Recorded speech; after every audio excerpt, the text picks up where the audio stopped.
Bismillahirrahmanirrahim. Assalamualaikum warahmatullahi wabarakatuh. Alhamdulillahirabbil alamin. Walladzi arsala rasulahu bil huda wa dinil haqq liyudhhirahu 'alad dini kullih wa kafaa billahi shahida. Asyhadu an la ilaha illallah wahdahu la syarikalah wa asyhadu anna Muhammadan abduhu wa rasuluhu la nabiyya ba'dah. Allahumma sallim wa sallim ala abdika wa rasulika Muhammad sallallahu alaihi wasallam wa ala alihi wa ashabi ajmain wa sallama tasliman katsira, amma ba'd. Saudara-saudaraku semuanya, jamaah Majelis Taklim Siddiqiyah yang berbahagia, rahimakumullah. Alhamdulillah, tiada henti kita memanjatkan puji syukur kehadirat Allah Subhanahu wa taala.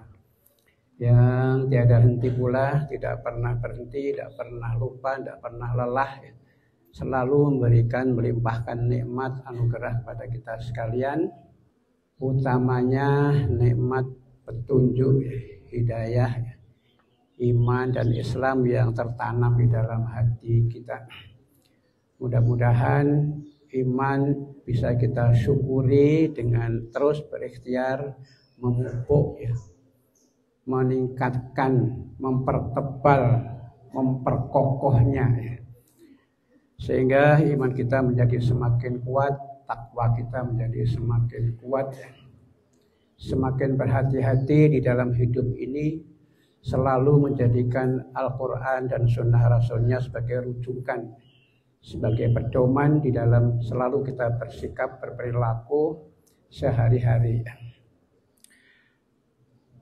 Saudara-saudaraku dan anak-anakku semuanya, pada kesempatan yang berbahagia ini saya ingin menyambung apa yang sudah pernah saya sampaikan pada kesempatan kajian Jumat Manis yang lalu tentang hifdzul lisan. Tentang apa? Rakrung gitu. Tentang hifdzul lisan. Atau tentang apa? Apa wih? Tentang menjaga lisan. Pada kesempatan yang pertama dulu sudah saya sampaikan, ada banyak sekali keutamaan yang bisa kita raih ketika kita mampu menjaga, kita mampu memelihara lisan kita dengan perkataan yang baik, menjaga lisan kita dari perkataan-perkataan yang tidak baik. Pada hari ini saya ingin melanjutkan, memang materinya cukup banyak, makanya dulu saya bagi dalam beberapa kali pertemuan. Mudah-mudahan masih ingat dulu itu ya. Kalau nggak salah dulu saya sampaikan ada 10 keutamaan hifdzul lisan itu, menjaga lisan itu. Sekarang yang akan kita bahas adalah tentang apa itu perkataan yang baik dan perkataan yang tidak baik, serta apa konsekuensinya, apa bahayanya ketika kita berkata yang tidak baik, apa akibatnya, sehingga kita bisa menjadi lebih waspada dan lebih berhati-hati menjaga apapun sepatah dua patah kata yang keluar dari lisan kita. Saya perlu ingatkan bahwa tidak ada satupun perbuatan sekecil apapun, tidak ada satupun kata, lafaz yang keluar dari lisan kita itu yang lolos, yang lepas dari catatan malaikat yang ditugaskan, yang selalu siap mengawasi dan mencatat setiap lafaz yang keluar dari lisan kita. Dan semuanya ada balasannya di sisi Allah. Silahkan dibuka nanti Al-Quran surah Qaf ya, ayat 18 ya. Jadi tidak ada satu lafaz pun yang keluar ya, min qaulin gitu ya, kecuali akan dicatat oleh malaikat yang selalu siap mencatatnya. Itulah sebabnya maka pada kesempatan berbahagia ini ingin saya sampaikan sedikit hal yang terkait dengan masalah apa sebenarnya perkataan baik dan perkataan tidak baik itu ya, dan resikonya, bahayanya. Saudaraku, perkataan yang baik kalau kita mengambil rujukan dari Al-Quran ada surat Al-Nisa ya. Bisa dibuka nanti misalnya di ayat 114. Di sana disebutkan bahwa tidak ada manfaat dari perkataan, dari pembicaraan itu kecuali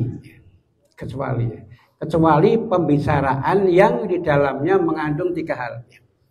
Yang pertama adalah perintah atau ajakan untuk bersedekah, bersedekah. Yang kedua, pembicaraan yang isinya mengajak kepada kebaikan. Dan yang ketiga, pembicaraan tentang perdamaian antar sesama manusia. Pembicaraan yang berupaya untuk mendamaikan perselisihan atau konflik antar sesama manusia. Kalau kita tidak mampu berbicara yang baik, yang mengandung manfaat tadi sudah disampaikan ya, maka lebih baik diam. Man kana yu'minu billahi wal yaumil akhir falyaqul khairan au liyasmut. Barang siapa beriman kepada Allah dan hari akhir, maka hendaklah berkata yang baik atau diam. Kalau nggak bisa berkata yang baik, maka lebih baik, lebih bijaksana diam. Nah, perkataan yang tidak baik yang punya resiko yang sangat berat karena membawa akibat dosa. Dan dosa itu menggiring kita jika tanpa maghfirah dari Allah bisa menjerumuskan kita ke dalam api neraka. Ada beberapa yang bisa kita pahami dari perkataan yang bagaimana yang bisa dikategorikan sebagai perkataan yang tidak baik itu. Yang pertama adalah al-kadzib. Apa? Bohong, dusta. Perkataan bohong, berkata dusta. Itu perkataan yang sangat jelek. Kita banyak diperingatkan ya, baik dalam Al-Quran maupun Sunnah Nabi itu tentang bahayanya berkata bohong. Antara lain Rasulullah juga pernah bersabda, iyyakum wal kadzib, fa innal kadziba yahdi ilal fujur, wa innal fujur yahdi ilan nar. Perhatikan ini. Jauhilah olehmu berkata dusta, berkata bohong. Karena perkataan bohong itu akan menggiring kepada perbuatan jahat, kepada kejahatan, kepada kemaksiatan, dan perbuatan jahat itu akan menjerumuskan ke dalam api neraka. In fujuro yahdi ilan nar. Jadi jangan sekali-kali kita berbohong. Apalagi kita tahu sekali kita berbohong, maka itu sama artinya dengan membuka banyak pintu kebohongan-kebohongan yang lain. Untuk apa? Untuk menutup kebohongan yang pertama tadi. Jadi waspada. Jangan sampai kita membiasakan diri berkata bohong. Termasuk hanya untuk bercanda. Termasuk bagaimana kita mendidik adik-adik, bagaimana kita mendidik anak-anak kita. Kadang-kadang seringkali kita jumpai tanpa disadari, sengaja atau tidak sengaja, kita telah mengajari berkata bohong kepada anak-anak kita, kepada adik-adik kita. Misalnya yang pernah saya lihat juga ya, seorang ibu ya, yang anaknya rewel ya, rewel menangis gitu kan, karena susah mengajak mendiamkan anak itu, maka langkah yang biasanya dilakukan oleh ibu-ibu itu adalah apa? Mengiming-imingi, menjanjikan sesuatu kepada anak itu supaya anak itu mau diam. Ayo diam. Nanti kalau diam, ibu kasih hadiah. Hadiahnya apa? Terserah kamu minta apa misalnya. Aku minta es krim misalnya. Ya sudah, nanti ibu belikan es krim. Asal kamu apa? Diam. Dan anak itu diam. Ketika anak sudah diam, nah ini yang banyak terjadi. Ibunya itu kemudian apa? Melupakan janjinya pada anak ini.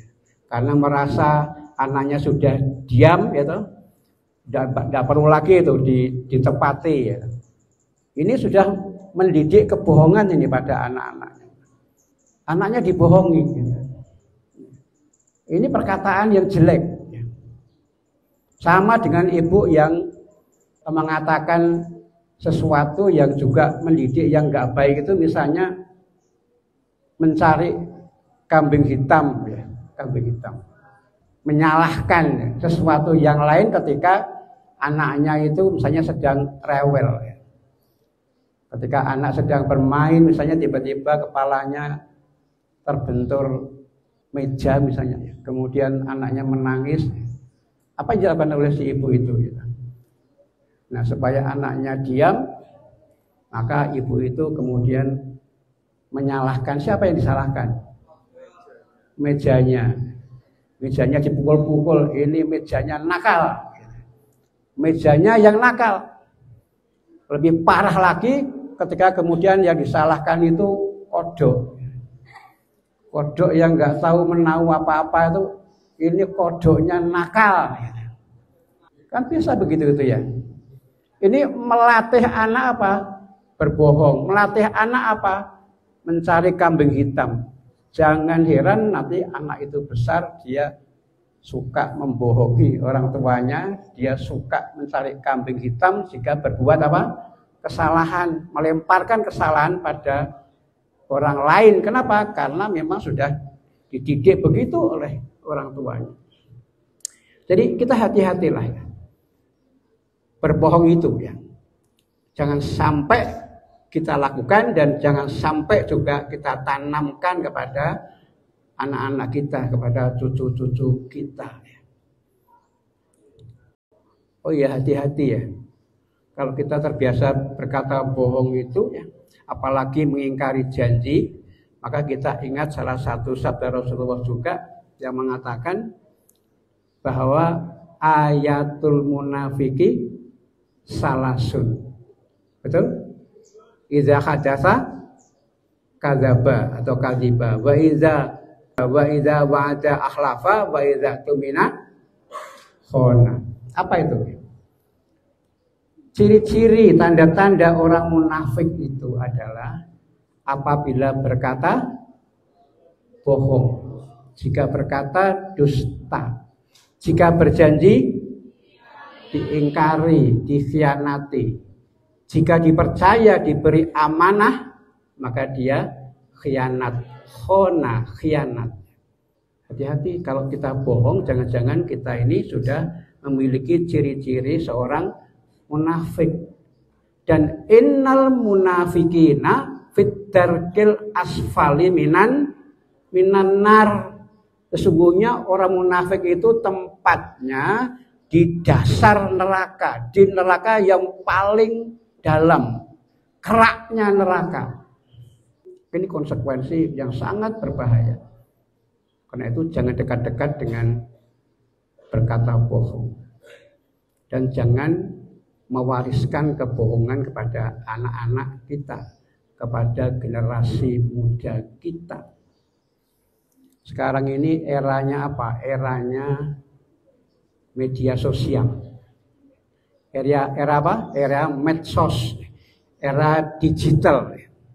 Yang namanya kebohongan itu sekarang luar biasa, merebak di media sosial itu, di medsos itu ya. Ya di YouTube, ya di WA, di Facebook dan lain-lain itu ya. Apalagi menjelang pesta demokrasi gitu. Sekarang ini kan suasananya sudah mulai anget. Sudah mulai anget suhu politik, suhu perpolitikan nasional kita sudah mulai hangat. Coba kita lihat itu. Di status di YouTube, di Instagram atau di mana ya, di Facebook itu sudah mulai banyak sekali ya. Orang-orang yang dengan sengaja menyebarkan kebohongan-kebohongan itu untuk mencari pendukung, menghalalkan menyebarkan kebohongan itu hanya untuk mencari dukungan. Oleh karena itu saya ingatkan pada anak-anakku, hati-hati ketika menerima informasi-informasi yang tidak jelas, yang tidak akurat ya. Jangan sampai kemudian dengan mudahnya meng-share atau menyebarkan ya, informasi itu, padahal kita tidak tahu informasi ini benar atau salah. Kalau sekarang ini kemungkinan hoaxnya itu jauh lebih besar daripada informasi itu benar ya. Ini hati-hati ya. Sekarang ya, ke depan ini sepertinya makin parah ya. Makin parah ya. Lebih aman pokoknya ya dibaca tapi nggak usah disebarkan ya. Kalau perlu ya nggak usah dibaca, nggak apa-apa gitu. Kalau kita tahu bahwa isinya seperti itu. Yang kedua, termasuk perkataan yang tidak baik adalah perkataan-perkataan yang tidak ada manfaatnya. Perkataan yang tidak bermanfaat. Jadi omong-omong ngalor ngidul yang nggak jelas, geladrah gitu. Manfaatnya nggak ada. Cuman ngobrol nggak jelas itu ya.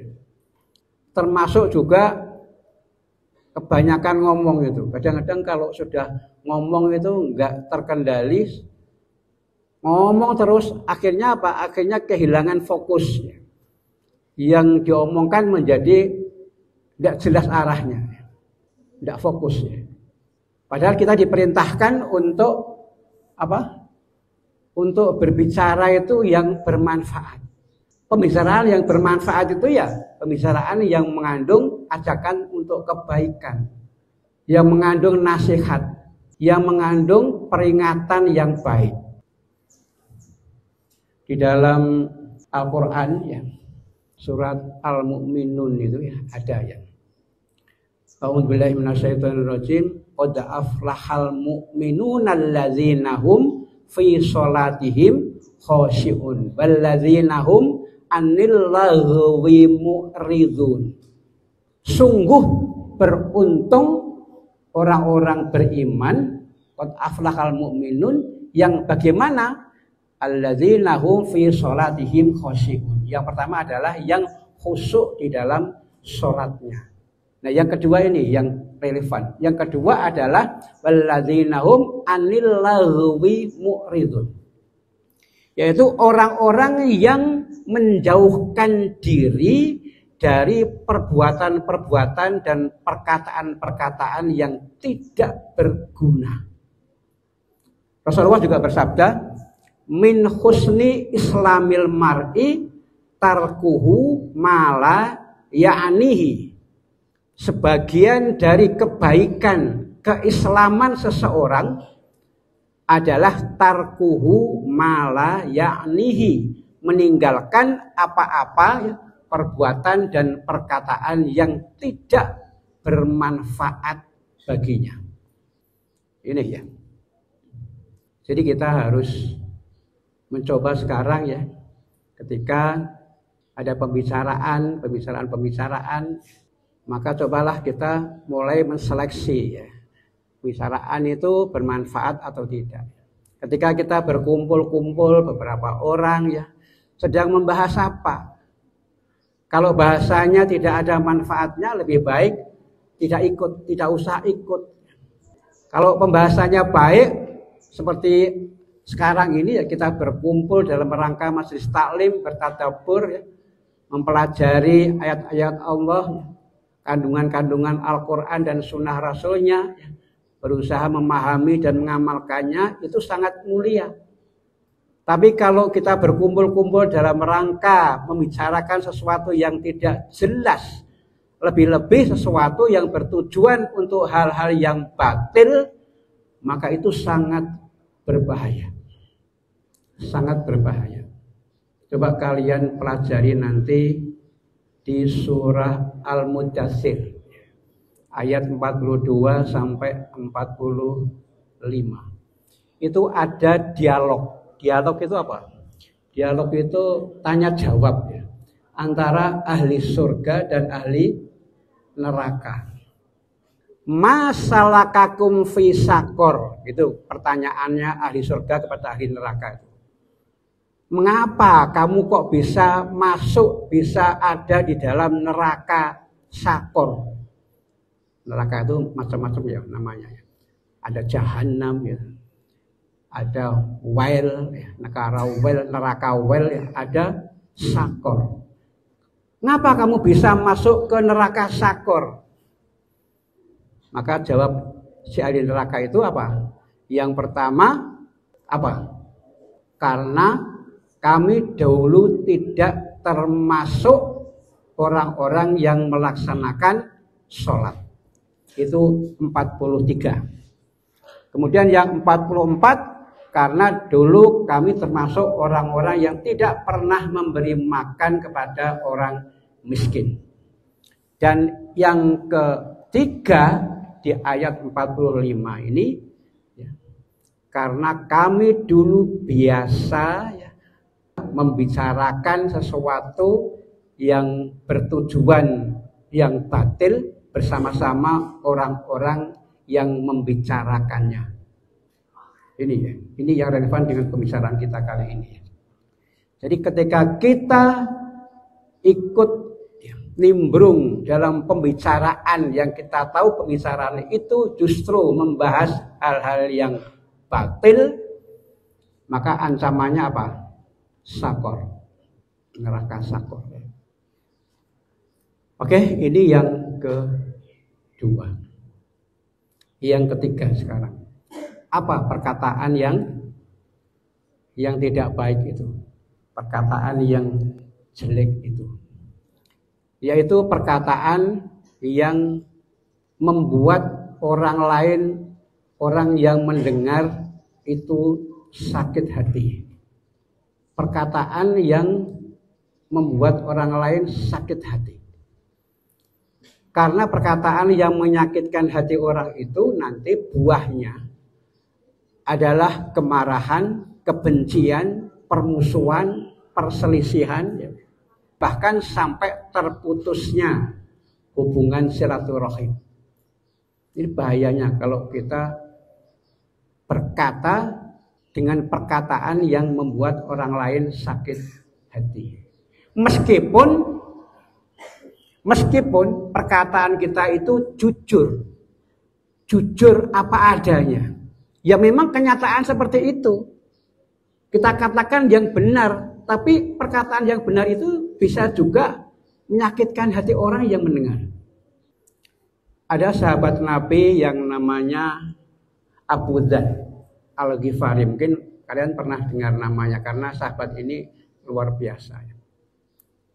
Luar biasa apa? Sahabat Abu Dzar ini terkenal sahabat yang amat sangat jujur.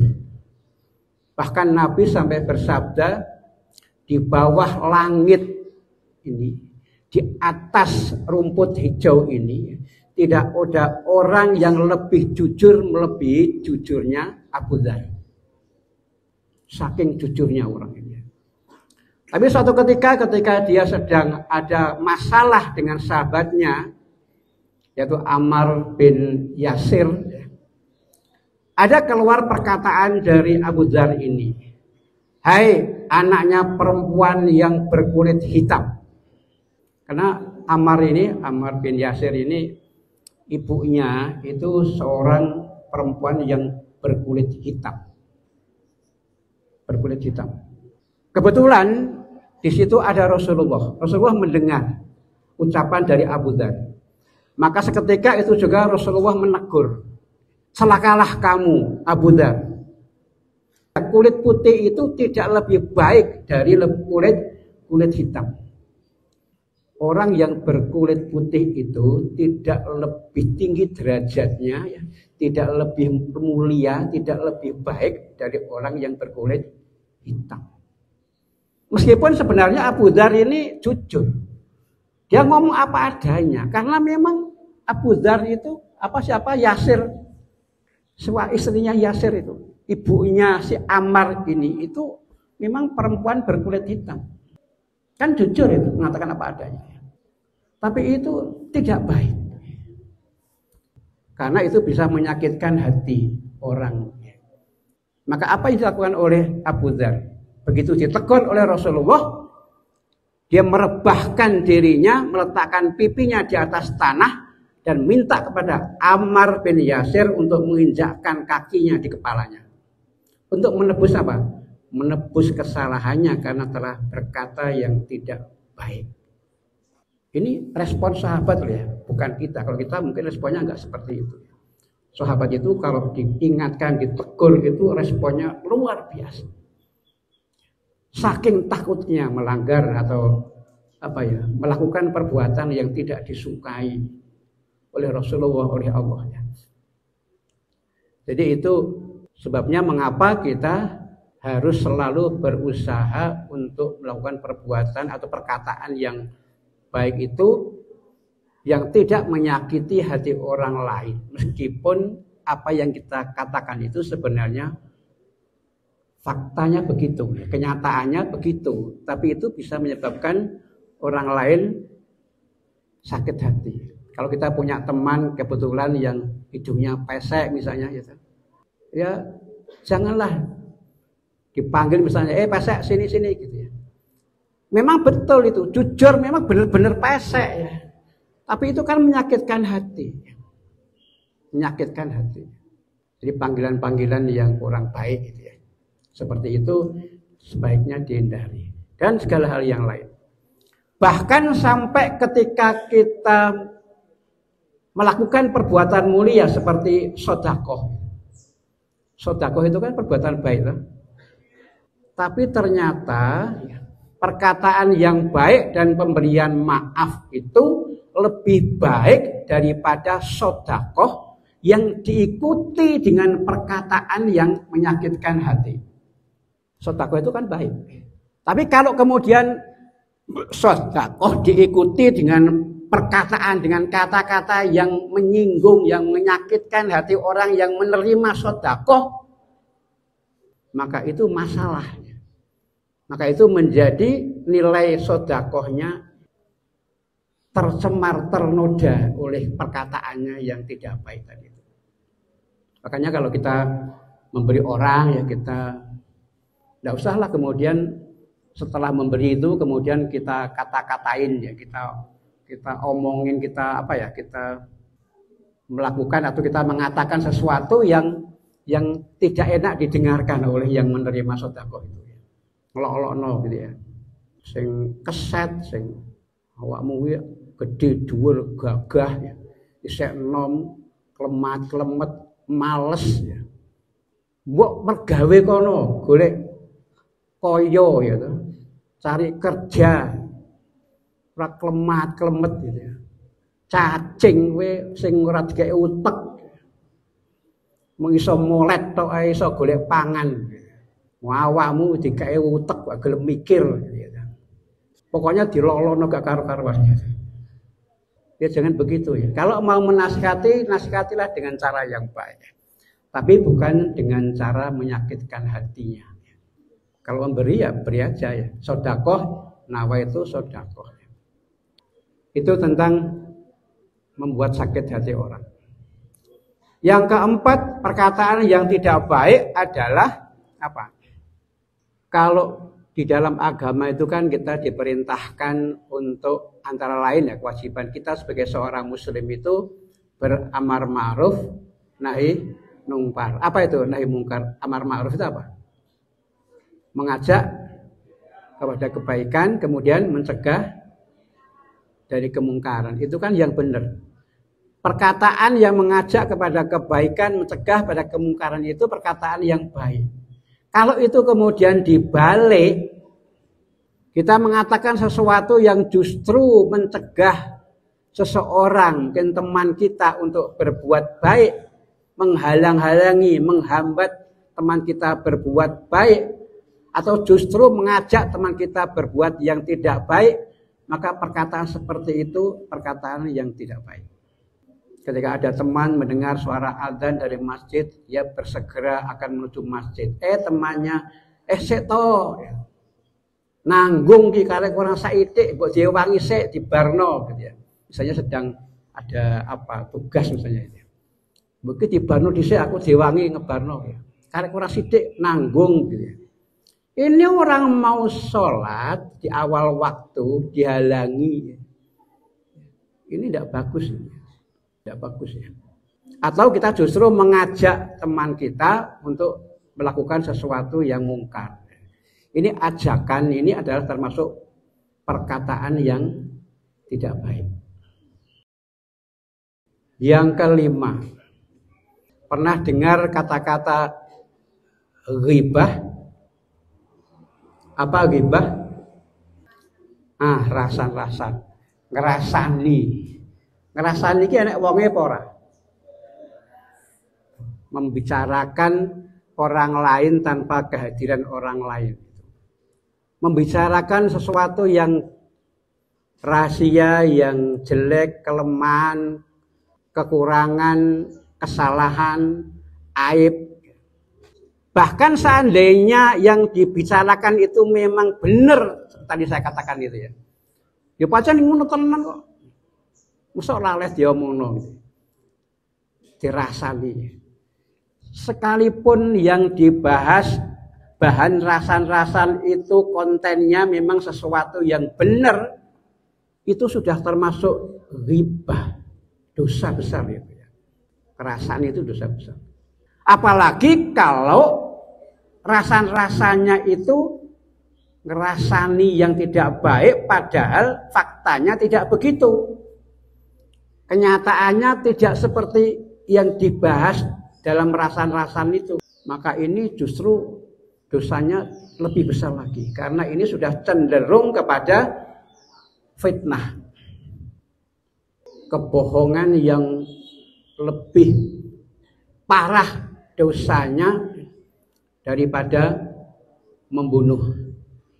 Wal fitnatu asyaddu minal qatl, akbaru minal qatl. Fitnah itu lebih kejam, lebih besar, lebih bahaya daripada pembunuhan. Jadi ya kalau di sini kan enggak kok. Saya lihat ini kalau kita di sini enggak ada kok ya yang rasan-rasan. Kalau kumpul-kumpul ya. Teman-teman dosen, teman-teman karyawan tenaga kependidikan itu kan sering kumpul-kumpul ya. Tapi saya lihat yang dibahas tidak rasan-rasan kok itu. Yang biasanya dibahas paling-paling makanan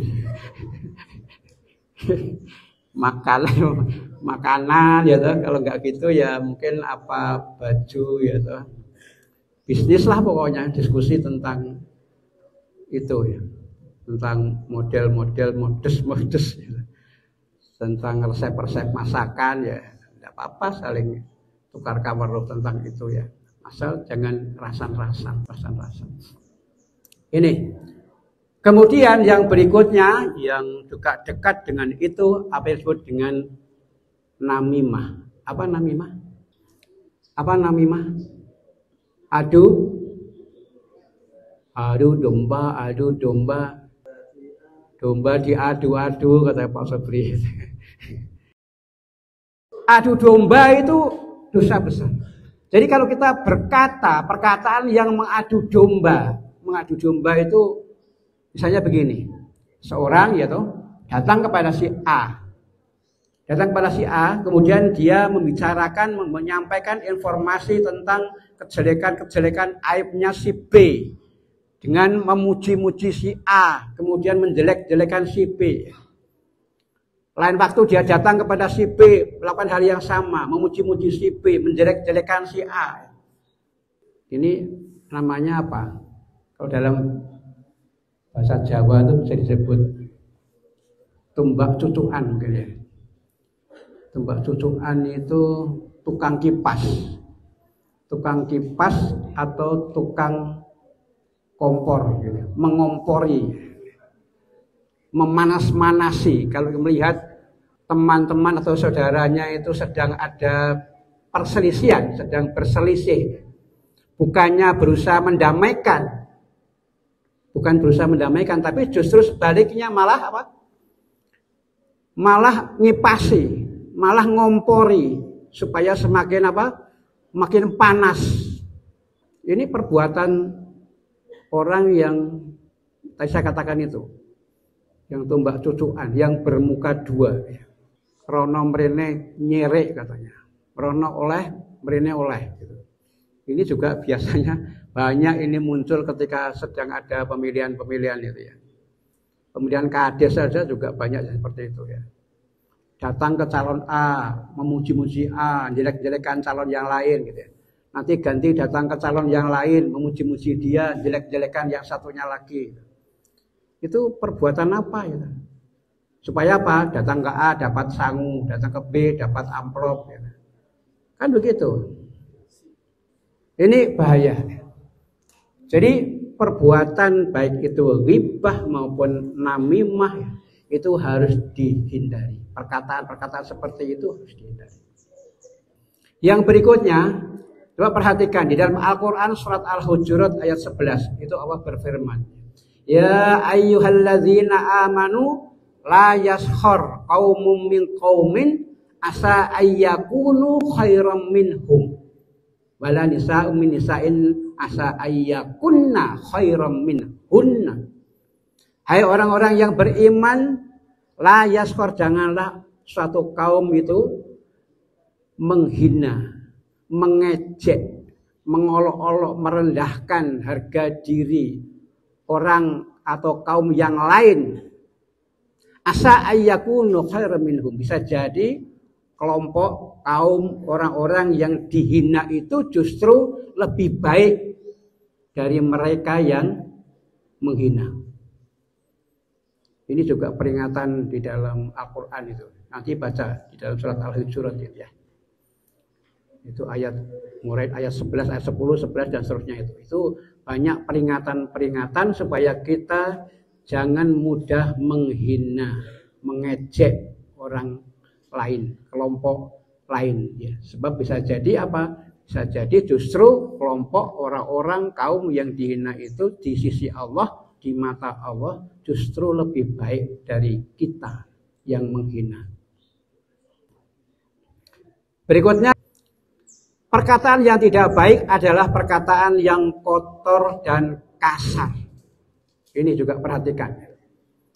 Perkataan yang kotor itu perkataan yang membuat orang lain merasa itu tidak layak, tidak sopan. Tidak sopan untuk diucapkan. Seorang muslim di dalam berkata tentu akan memilih perkataan-perkataan yang lebih halus, yang lebih ramah, yang lebih baik, menghindari perkataan-perkataan kotor dan keras. Kalau ada perkataan keras, cari perkataan yang lebih halus. Apalagi kemudian perkataannya itu kalau dalam bahasa kita mungkin apa? Misuh dan sebagainya itu ya. Atau perkataan yang keluar segala macam nama binatang misalnya gitu ya. Nama binatang kan sering dikeluarkan ketika kita berkata kasar, berkata kotor ya. Juga perkataan-perkataan yang berbau yang membangkitkan nafsu, terutama nafsu kebinatangan gitu ya. Ini juga perkataan kotor. Ingat ya, kalau saya selalu berkata perkataan-perkataan itu tidak selalu keluar dari mulut. Sekarang ya, beda ya. Dulu waktu belum ada kemajuan teknologi, kemajuan ilmu pengetahuan, teknologi komunikasi, misalnya seperti sekarang ada komputer, ada internet, ada macam-macam itu. Dulu kan yang namanya ngomong itu kan selalu pakai lisan. Ya, paling-paling telepon gitu, dari jarak jauh gitu. Sekarang kan tidak harus pakai mulut itu. Sekarang ngomong itu bisa keluar dari jari jemari. Dari apa? Jari-jari. Dan itu lebih canggih sekarang. Lebih canggih. Bahkan ada aplikasi yang bisa merubah seketika tulisan menjadi suara, menjadi ucapan. Atau sebaliknya, suara menjadi tulisan. Itu sekarang sudah gampang. Maka sekarang nggak ada bedanya lagi. Ucapan yang keluar dari lisan dengan tulisan yang keluar dari hasil dari jari-jari itu ya, yang mengetikkan sesuatu di keyboard ya, atau di handphone gitu ya. Itu hasilnya sama. Maka kita harus hati-hati itu. Harus hati-hati. Jangan sampai kita termasuk golongan tadi itu, berkata yang tidak baik, yang tidak baik. Ada satu lagi yang saya minta perhatian terutama anak-anak muda. Perkataan yang tidak baik itu termasuk di dalamnya juga apa? Nyanyian. Apa? Nyanyian. Ini yang sering juga kita lalai. Nyanyian itu sama dengan berkata. Sama dengan membaca syair saja atau puisi itu. Nyanyi juga begitu. Nyanyi ini keluar perkataan. Seringkali kita tidak cermat, tidak mengacuhkan isi nyanyian itu apa. Bisa jadi isi nyanyian itu termasuk kelompok yang tadi sudah saya bicarakan. Perkataan yang kotor, perkataan yang kasar, mungkin perkataan yang tidak pantas.